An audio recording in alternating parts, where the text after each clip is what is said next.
गाथा के सभी श्रोताओं को मेरा प्यार भरा नमस्कार। आप सुन रहे हैं गौतम बुद्ध के जीवन की अमूल्य कहानियाँ।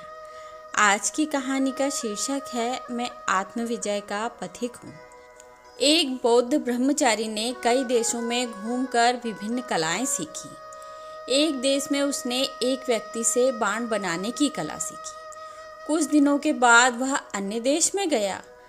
वहाँ उसने नौ निर्माण कलाएं सीखी, क्योंकि वहाँ बहुतायत में जहाज बनाए जाते थे। फिर वह किसी तीसरे देश में गया तो कई ऐसे व्यक्तियों के संपर्क में आया जो गृह निर्माण करते थे। यहाँ उसने गृह निर्माण कला सीखी। इस प्रकार वह 16 देशों में गया और कई कलाओं का ज्ञाता होकर लौटा।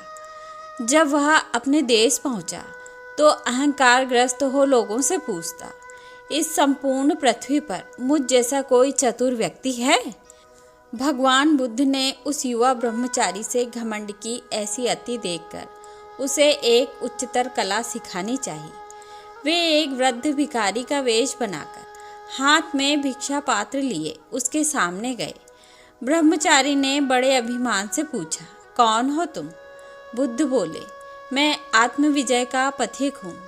ब्रह्मचारी ने उसके कथन का अर्थ जानना चाहा तो वे बोले, ईशुकर बाण बना लेता है, नौ चालक जहाज पर नियंत्रण रख लेता है, गृह निर्माता घर भी बना लेता है, किंतु वह तो महाविद्वान नहीं होगा जो अपने शरीर और मन पर विजय पा सके। संसार की प्रशंसा व अपशब्द दोनों ही दिशाओं में जिसका मन स्थिर रहे, वही साधक शांति व निर्वाण को प्राप्त करता है।